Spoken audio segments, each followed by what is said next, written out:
Hey there, friend. Welcome to the Real Mom Manual podcast.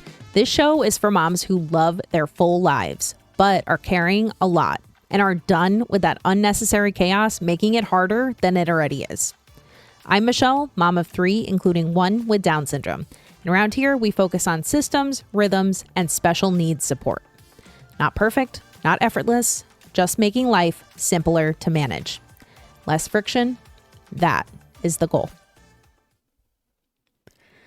All right, today I want to talk about something that quietly drains most moms.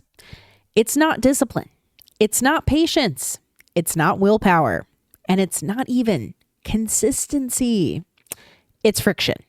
And if you feel like you're constantly moving, but nothing feels easier, this episode is for you. Do you feel like a hamster on a wheel? Like you're productive, but you're never ahead? You're doing laundry, you're making meals, you're managing the school stuff, you're packing bags, you're wiping counters, you're responding to emails all at the same time while somebody's yelling in the background and you're trying to talk on the phone. By 4:30 p.m., everything feels like it's unraveling every single day. That's not because you're chaotic. It's usually because your environment requires too much effort to function. And effort is the first thing to collapse on a hard day or when something is getting in your way. Let me say something directly. If your house only works when you are calm, rested, regulated, and ahead, it just doesn't work. Most systems we're handed are effort-based systems. Be more consistent. Stick to the routine. Hold that boundary. Stay calm. Follow through. Okay, but what happens when you're solo from 6:45 to past bedtime? Somebody wakes up sick, barfing all over the place. Your husband is traveling for a week and a half, and you're solo with the kids. Therapy runs late, and now instead of dinner at 5:45, you're eating at 7 p.m. You're postpartum for a year, right? You didn't sleep, and neither did anybody else. When stuff like this happens, which it does every single day, effort collapses. Your environment, however, doesn't. And that is a huge difference. Here's a real life example from my week here.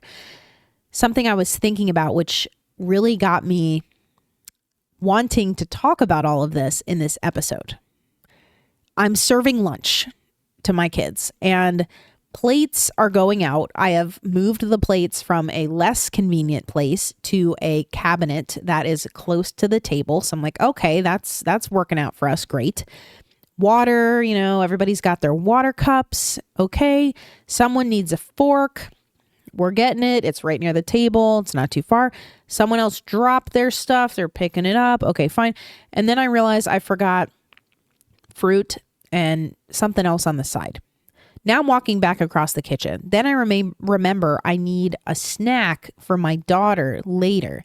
So then the car snacks are in the pantry, but I'm already back at the kitchen table and these are at opposite ends of the kitchen and they're nowhere near the exit. So I'm probably going to forget to bring the car snack and then my daughter's going to get upset and it's going to be a whole thing. And this is not like I'm prepared in certain ways. Great. The environment friction is lessening, but it's still not all the way there yet because this is an almost daily occurrence still for me. So I stopped and I thought, why are the grab and go snacks that I usually bring in the car for my daughter not in the laundry room, which is literally where I go through to leave my house? That's not laziness or some form of inventor level genius. Haha. It's layout. It's function. It's fixing the friction with function. Tiny energy leaks like this add up. And here's the thing. One friction point doesn't break you, but add up 30 of them that you're dealing with within the span of a couple of hours, and then you're really feeling it. Here's another one, the paper pile. If you've been around here long enough, you know I have a huge beef with paper. I cannot stand it. And honestly, I am so grateful that a lot of stuff has moved online, where if I do get a bill in, I know it's either being auto paid or I can just manage it quickly on the online portal and then just shred it or throw it away, which is great. But we still get a lot of stuff, and I'm sure you do too. Art, school forms, random newsletters, that type of stuff, permission slips, important papers that really aren't like that important. As I just mentioned, I could probably shred them as long as I have some knowledge of when and what is happening. So I used to have like a 3-tier paper sorter in our kitchen, which is not the place for it. And I put it in our garage and it was sitting empty because I really thought, oh, this is just pointless. I need to either sell it or donate it. It's got to go. But something made me hold on to it and be like, this could work for me down the road because I have such a paper problem. So instead of decluttering it, I did decide to repurpose it. On the top, I got my daughter's school papers. In the middle, I got my son's school papers. And on the bottom, it's handle this week and clear it out over the weekend. That's it. No archive, no nostalgia bin, no decision fatigue here. Suddenly, I am hoping that the paper problem is going to start to diminish. It was not a moral failing here. It was a flow issue. This is like operator. You're the operator of your home. So you got to think like one. Not, I need to be more organized. Instead, let's redesign so it works for us. So I want to zoom out. Before kids, I worked in visual merchandising and product development, both in stores and online.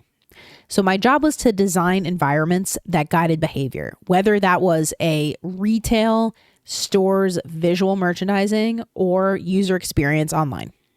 And here is something powerful. When customers get confused in a store or even on a website, the company doesn't blame the customer. They redesign the layout. They move the signage. They change the lighting. They widen the aisles. They adjust product placement because behavior follows environment. But when moms get overwhelmed in their homes, we blame ourselves. Why can't I stay on top of it?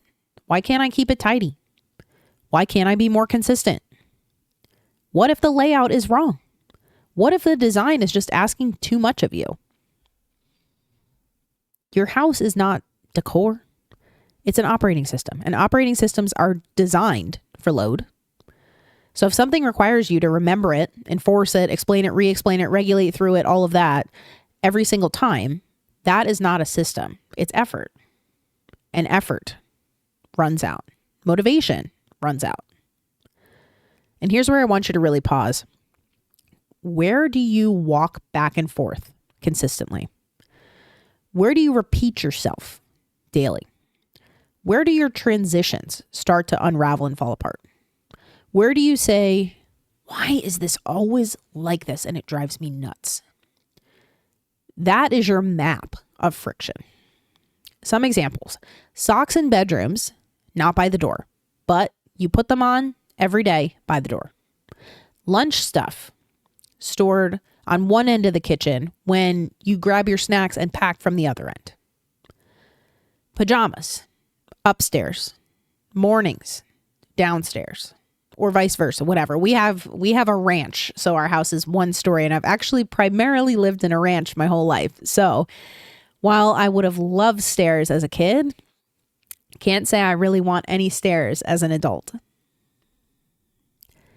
Another one, laundry basket in the right place, we'll say, but not the actual place that clothes are landing. Toys stored beautifully, but nowhere near the kids are actually playing, so it's just a museum.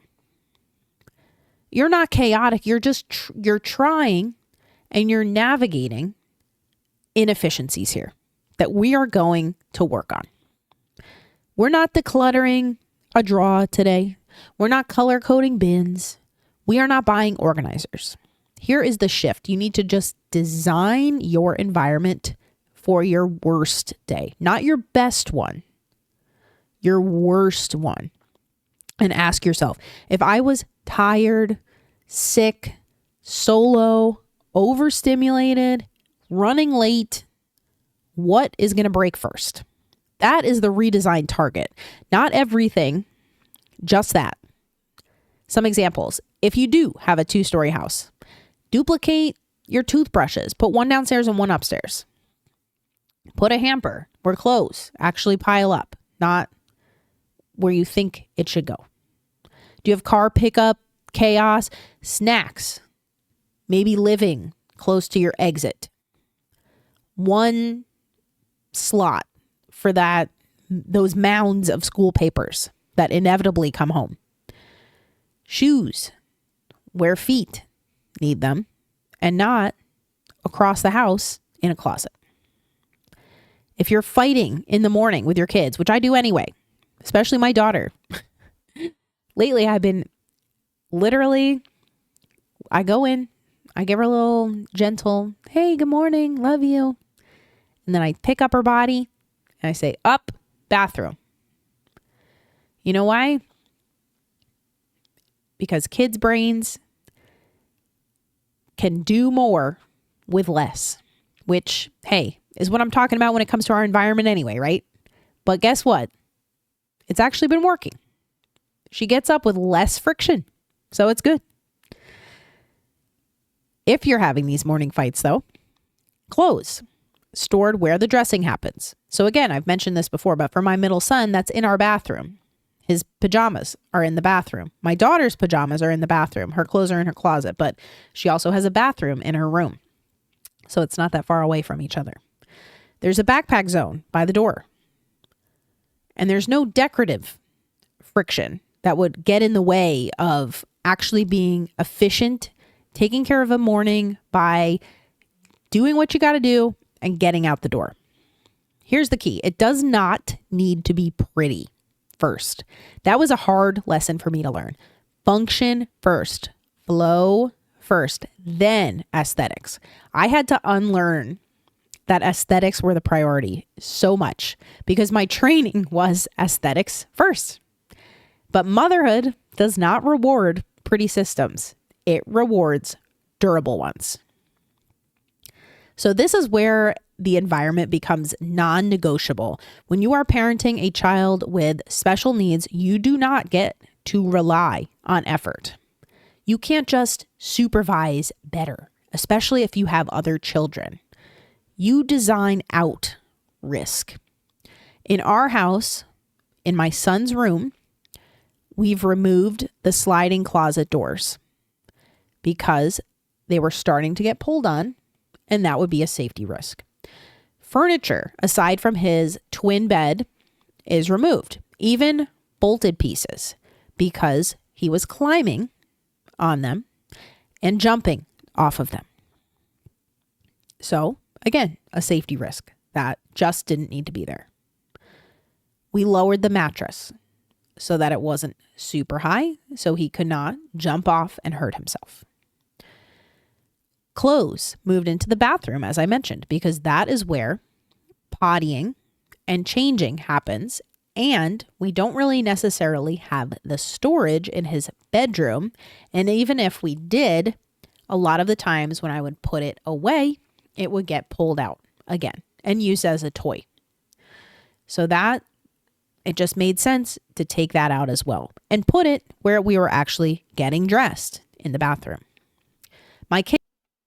So whether or not you have one of your children has special needs, most families are parenting complexly anyway. You might have multiple children. Maybe you have pets. Maybe you own a business. Maybe you work strange hours, whatever it might be. There are multiple ages, different temperaments, different schedules, different thresholds. Everybody functions differently, right? So environment at the bottom line reduces the mental load if it's set up properly. Mental load is what burns moms out, right? The constant thinking and decisions and who needs what and what am I doing? And I'm exhausted, but I have to keep going, whatever it is. So this mental load in your head can significantly lessen when your environment takes some of that load off of you. So while we're talking about being burned out and getting that load off, let's talk about real life, because my daughter's room is just not working. It's messy. It's dark green when it should be pale yellow, and that's a story for another day, but it's going to get painted eventually. The layout just doesn't work. I've got old furniture in there for her. And again, I've realized too, where it's like, oh man, hopefully she's not, she's never said anything about, oh, I need new furniture, this or that. She's excited for us. So we're going to get her like a little bit of a lofted bed so she could play underneath it with some dolls and things like that. We can kind of set some stuff up for her. But in order to do that, we need to paint and take care of a few other things first. So it's just not working right now is the bottom line. And one of those things that's not working is the giant KidCraft wooden dollhouse that we got her last year for her 5th birthday. I guess actually almost a year and a half ago. But we thought, at least I did, that she would love it. She loves Barbies. She loves dolls. She wanted a dollhouse. She was so excited. Well, guess what? She doesn't love it. She wants a plastic, hot pink Barbie dream house with a slide. And do I love that? No, I don't. But if she'll actually play with it, we will sell the wooden one and buy the one she will use. So that is what I have told her. I said, if you're okay with it, which she has told me now a couple of times, that's what she wants to do. We're going to take some pictures of it. I'll list it on Facebook Marketplace and hope to sell it. And then the proceeds from this dollhouse will go towards the Barbie dream house. And then we will get her the Barbie dream house if that's the one she really wants. So again, I guess we could reference sad beige in a way where people always talk about, oh, look at how beautiful and aesthetic my kid's playroom is. Well, guess what? A lot of the times the kids don't want that. They love the bright colored stuff. It's fun. It's exciting. It's great for learning. And like with something like this, unfortunately, my daughter was advertised the Barbie dream house when we've watched some kids' YouTube videos in the evenings. So when she saw it, it was, oh my gosh, I absolutely love this. I need this. This is the dollhouse I want, not the one I have. And at first, I think just the way I grew up, like I took it weird, like, oh man, she hates what I bought her. And I took it somewhat personally. I never said it really out loud, but I'm like, oh, thinking to myself, like, my gosh, like, I can't believe, like, I thought you really liked what I bought. Like, I thought you really liked what I picked. It's not about me. It's about, she saw this. It's hot pink. She likes, her favorite color is yellow and her second favorite's pink. So hot pink, loves Barbies, and wants them to slide. That's the bottom line. This beautiful, humongous wood dollhouse has an elevator, but not a slide. And that is all she can think about with it. So if it's going to get used, that's what we're going to buy. Not keeping something around because it looks a little bit better, but it's never played with. Another friction point here. The cardboard deal with it later box on my dining room table. It was becoming permanent. And not that same box, but there would permanently basically be like an old diaper box that had random crap that I would pick up throughout the day and throw in that box just almost every single day. So instead, I put this morning 3 hooks in the hallway with go back baskets, one for each of my kids on that side of their house by their rooms. So small stuff that needs to go in their rooms gets sorted and put in there immediately for them to put away in their bedrooms. Will they need help with it? The baby and my middle son, definitely. My daughter will be able to just take that and bring it right to her room and put the basket back. So no more doom box. That's it. We are trying it. We're testing it. We're going to see how it works. Systems are experiments until you figure out what's really working. And they're going to change. They are not identity statements. They are going to evolve. The last thing here, we moved that. If you're an IKEA fan, you know what I'm talking about, but it's the Trofast unit out of my son's room for safety. So those are the They come in different configurations, but they have slide in and out slim or large plastic bins that come in different colors. So we have a white one with white bins. And I put it in our hallway where I thought it might work out, since I had to move it out of my middle son's room, and it looked absolutely ridiculous. It's very short, the one we have. It's 3. I got a one with less options because I thought, okay, that's going to cause less friction in his room where he has less choices where to put stuff. And unfortunately, as I mentioned, he started knocking it over. So it's got to go. So I put it in there, and it's so short and it looked so dumb. So now I push it into the laundry room temporarily while I decide, do I want to sell it? Am I going to do something else? What should I do? So it's not failure. It's, again, an iteration of how are we going to fix this hallway so it stops causing so much friction.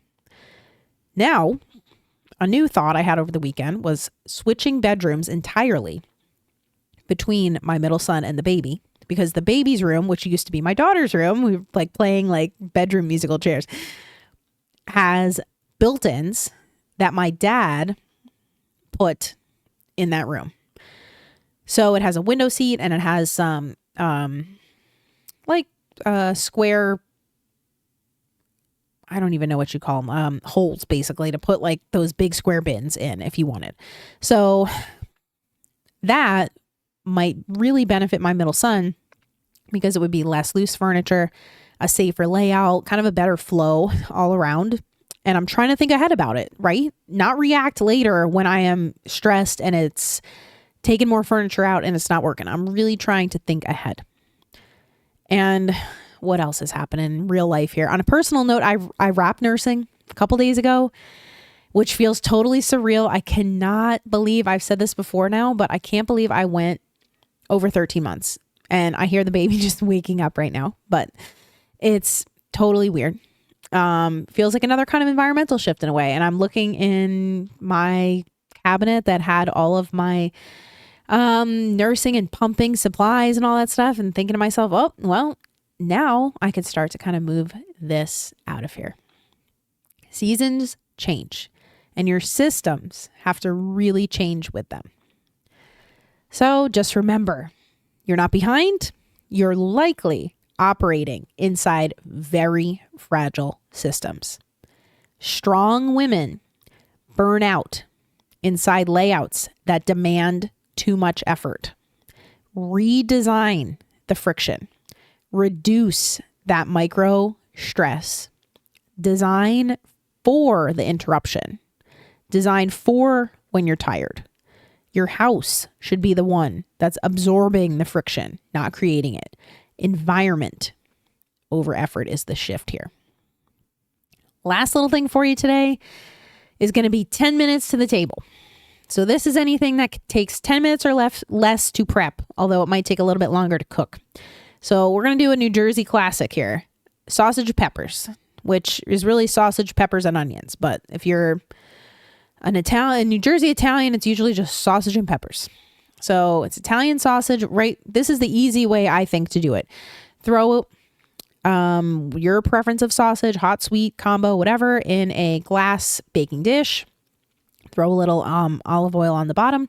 Give your sausage a few piercings. Throw it with sliced peppers and onions. You can get them frozen, you can get them pre-cut, or you can do it yourself, depending on what you got the capacity for. Into the oven at, let's say, 400 to 425 for like 22 to 25 minutes. You want to make sure that the sausage is nice and browned, and also reduce the amount of liquid. But you don't want to burn your peppers and onions. So I try to put some peppers and onions kind of around and on the bottom so that they kind of cook nicely while in the sausage juice while the sausage is baking. Then in about the last like 5 minutes of baking, I'll throw some marinade on top, or marinara sauce. Sorry. And then when you take it out, throw a little parm. If you want, you can have it with pasta. You can have it on a roll. We really like, I shouldn't say we because my husband thinks it's weird. I really like potatoes with it. And that's another Jersey thing, more of like a boardwalk thing, but like sliced potatoes with the sausage, peppers, and onions. Like that's the whole meal then. You don't even have to make pasta or put it on a roll or anything. You just eat the sausage, peppers, onions, and potatoes. This is a very low friction but delicious dinner, because dinner should not require heroics. It just needs to get done and in your tummy. And that's about it. So I hope you have a great rest of your day and you learn something today, and you go and you figure out where the friction is at your house, and maybe you make one small step to reduce some of it. Have a good one. Thanks so much for listening to the Real Mom Manual podcast. If something in this episode made you think that would actually help, share it with another mom who might need it. And if you want to help more moms find the show, taking 30 seconds to leave a review genuinely makes a difference. Until next time, keep it real, keep it simple, and I'll talk to you soon.